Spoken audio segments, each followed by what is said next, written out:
ఆవిష్కరించారు. గత 4 ఏళ్లుగా హనుమాన్ జయంతి సందర్భంగా బైక్ ర్యాలీని ఘనంగా నిర్వహిస్తున్నట్లు నిర్వాహకులు తెలిపారు. హిందూ ధర్మ పరిరక్షణ కోసం యువత సంఘటితం కావాలని హనుమాన్ సేన సభ్యులు భాస్కర్రావు పిలుపునిచ్చారు.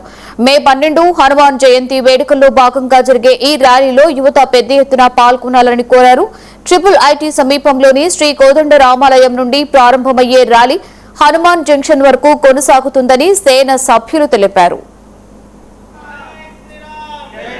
నూజివీడులో గత 4 సంవత్సరాల నుంచి హనుమాన్ శోభాయాత్ర హనుమాన్ జయంతిని పురస్కరించుకొని పురవీధులలో ఈ ద్విచక్ర వాహన సామూహిక ఏకీకృతమైనటువంటి ర్యాలీని మనం చేస్తూ ఉన్నాం.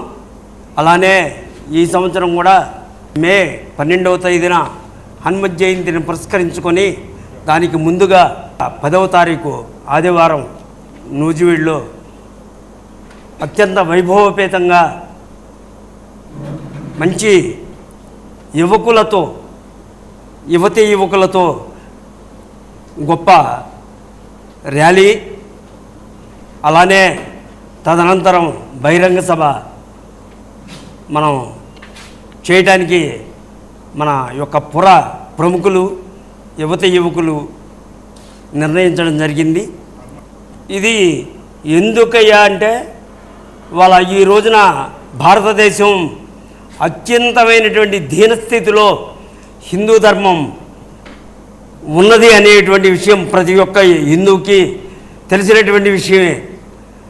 వాళ్ళ అన్యమతాల యొక్క ఆగడాలు వాళ్ళ యొక్క ప్రలోభాలు యొక్క మత మార్పిడి ఏ విధంగా ఉందో మనం చూస్తూనే ఉన్నాం.